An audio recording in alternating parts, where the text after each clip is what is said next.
Hey everyone, we've got another heart today. This is number 1466 in our collection. The heart would have sat roughly in the chest like this, anterior surface coming out towards the screen, the posterior surface towards the turntable, inferior legs down here, superior head up here, left over here, and then right over here.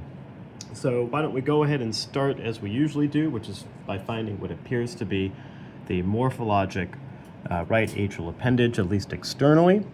So if we look for that, we find an appendage here that looks to be triangular, pyramidal, or broad-shaped, or broad-based, I should say. So consistent with, at least externally, what is a morphologic right atrial appendage. So we'll go ahead and open up the heart there.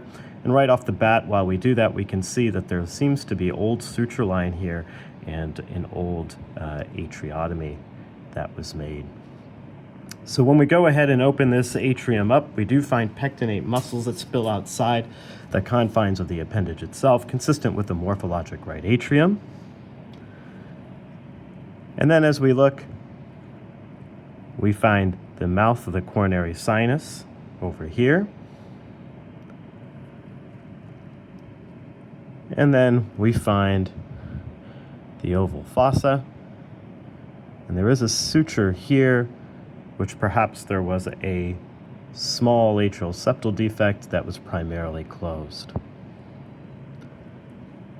And in this heart, we also find the entrance of the superior caval vein here. And here is the superior caval vein itself entering into the roof of the right atrium. So here is the superior caval vein entering into the superior aspect of the right atrium.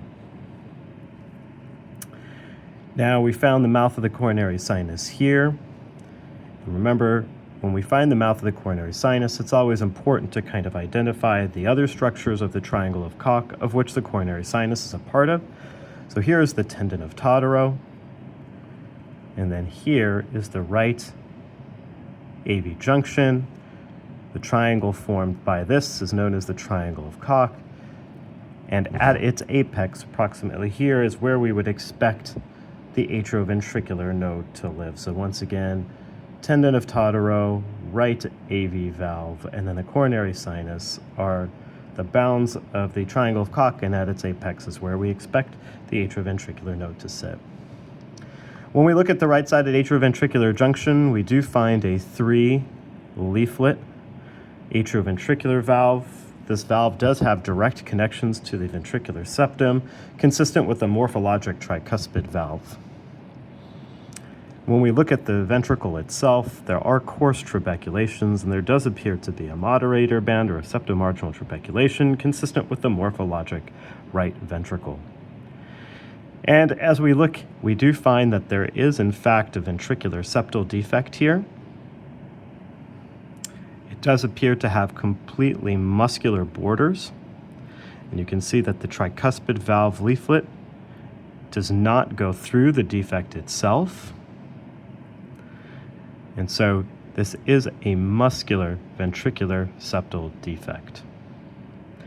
And there's some old suture line here. It looks like there might have been a patch that was taken down.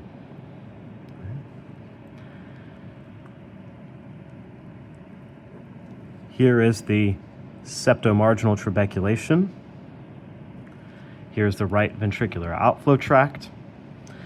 And we can see that there in fact is a semilunar valve here that does appear to have 3 leaflets, 1, 2, 3, and 3 corresponding sinuses, 1, 2, and 3, consistent with a pulmonary valve.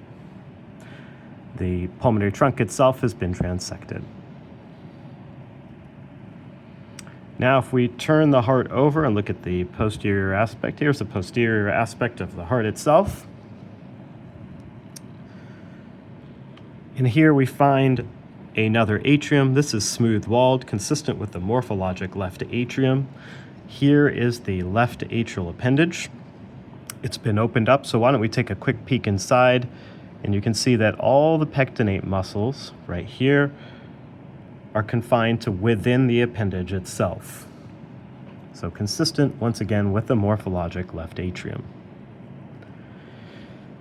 When we get to the left atrioventricular junction, we find an atrioventricular valve here that appears to have 2 leaflets and doesn't have any septal connections, consistent with the morphologic mitral valve. So this would be the anterior leaflet, and this would be the posterior leaflet of the mitral valve. When we look at the ventricle that this leads into, there are fine crisscross trabeculations consistent with the morphologic left ventricle. And then here we see the ventricular septal defect that we've already seen from the right side, which is a muscular ventricular septal defect. And once again, we see that the mitral valve also does not go through this defect, and that this defect is removed from the aortic valve, which is here. So here is the left ventricular outflow tract. You can see that there's another ventriculo-arterial or semilunar valve here with 3 leaflets, 1, 2, 3, and we can actually see the origins of the coronary artery. So here's one of the origins of a coronary artery, and then here is the ascending aorta. So in this heart, we've got usual atrial arrangement, we've got concordant atrioventricular connections, we've got right-handed ventricular topology with a muscular ventricular septal defect. We have concordant ventriculo-arterial connections as well. And so once again, from the right, here is that ventricular septal defect.